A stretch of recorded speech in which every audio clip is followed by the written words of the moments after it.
This is where the old pond used to be. We moved into this house about 3 years ago, and there was a freeform pond that came with the house. This is it. It's about 7 feet long, 5 foot wide. It was only 16.5 inches deep, and yet there were like 13, 14 fish in there, goldfish. And the one was like, when we moved here, he was 19 years old, and they survived in there. And there was no biological filtration, just a water pump circulating. So when I moved here, I put a small biological filter in, and that kind of kept everything really clear and healthy for the 3 years that we've been here. But I was never crazy about the pond being so far away from the house, and I needed a shed because we got too much junk in the garage. So there's electric where the old pond was, so my goal was to build a shed over there. But to build a shed, I had to move the pond, and I said I wanted to have the pond closer to the deck. So before I could move the pond, I had to build the addition to the deck. The upper deck came with the house, and I built this upper one last summer. And then this summer's project was to add the new pond, which is here. The new pond is about 12 feet long, 10 feet wide, and 4.5 feet deep. I have a 3-inch bottom drain almost in the center, and that flows into this separation tank. Separation tank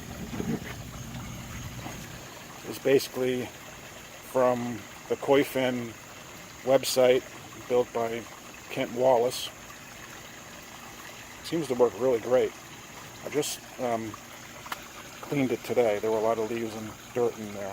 This has been running for about a month, and this is the second time that I cleaned the settling tank. Everything works great except for the drain. The drain really doesn't work that great. I can't get all the leaves out of there, and I kind of knew that it wasn't ideal when I built it. So what I did today was I got most of it water cleared out from the drain, and then I just threw down a sump pump that I had to get the rest of the gunk out of there. And it just takes longer than I expected. I gotta figure something else out for the future. So yeah, 3-inch bottom drain into this. The top blue valve is loose to the left of the valve. That's for a future skimmer. I'll be doing that in the spring. I have to build one and get into this. Some of these cement blocks under the liner are loose, so that'll be where the new skimmer will be, going into that top. So that all gets joined together, and then it flows through a 2-inch pipe. There's a check valve underneath these boards, and then it goes into the black 2-inch pipe all the way around 25 feet. 25 feet into the main filtration. So it goes underground, then it goes up through here and into this Rubbermaid storage bin. The backside is all two drains, and then there's a bypass pipe that goes back to the pond. So inside the storage is sand and gravel filter and a biofilter. The big unknown for this project was the pump. I had a pump from an old swimming pool that I had on hand, and I know it's not ideal, but I knew it was going to be probably strong enough, and I wanted to use it just to make sure everything was working. And the flow rates are good. It's not efficient, so I will be replacing that someday in the future. So it goes from this pump up, 2-inch. Then there's an 1.5-inch bypass that goes to that green valve. On the back side of that, there'll be an ultraviolet filter. I don't have that installed yet, but I will. Then it goes up through the red valve into the sand and gravel filter. This is just some extra bio material that I had. This is a Birdman design. So it goes in here and down through the center, and then up through the gravel and sand, and then into this 3-inch overflow. It overflows into this bio filter, 35-gallon bio filter. It has about 1,000 bio balls in there.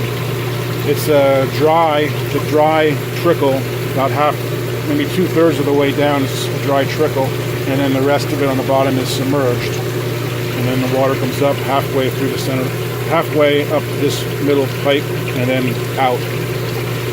So it's a combination trickle filter and bio. Seems to be working. Water's clear. So then it goes out of that bio, and then it goes into the pond. But eventually, there's going to be a small stream flowing through here and into a waterfall, and then back into the pond. So the way it is now, this 2-inch pipe from the bio is, the output is right there. These are the fish that were in that other pond, except for the koi. The 2 larger koi my kids purchased when I had the old pond, and they knew when they purchased, they came in with a koi that they would quickly outgrow that pond, so I had to do something. So that's also another reason why I built this pond. The bypass, that green valve bypass that's going to be the UV, is that output right there. I still have a lot of rock work to do.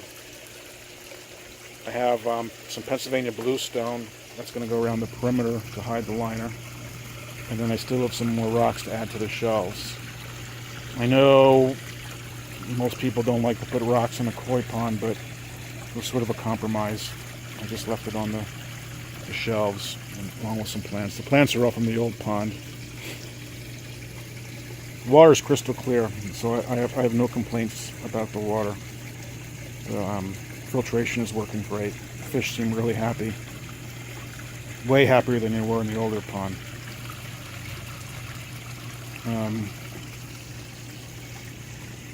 So yeah, it goes into the settling tank. The media in there is, well, I have a metal lathe, and I have a lot of ABS plastic, so I made my own shavings, and that's what's in the center basket. And I had some extra dollar store sponges from the old filter that I threw in as well. And again, through a 2-inch pipe for 25 feet. I don't know how strong of a pump I need. Maybe somebody can help me with that. 2-inch pipe from that underground. The bottom of the sand and gravel filter is probably about 2 or 3 inches above the top of the pond, and it goes up through the sand and gravel filter, overflowing into the bio, and back into the waterfall. I don't want the flow to be less than this. I know right now that it's too active. And then once the waterfall is in, I'm going to dial down some of these flows. I don't want it to be really loud, I just want to trickle. I just have this on sort of maximum right now for the filtration. I measured the output from that pump, the output from that pipe, and it's about 1,000 gallons an hour, about. I never measured the bypass, so I'm not sure what's coming out of there. It's probably about maybe, I don't know, maybe between 500 and 800 gallons an hour. So I'm estimating the pump is pushing 2,000, no more than 2,000 gallons an hour. So I don't want the flow to be any less than this on the new pump. I'm just not sure how big of a pump I need. I don't know. Like I said, it's a lot nicer having the pond next to the deck. Kids love it. We had a big picnic last week and everybody kind of liked it. It's nice to come out in the morning, right outside.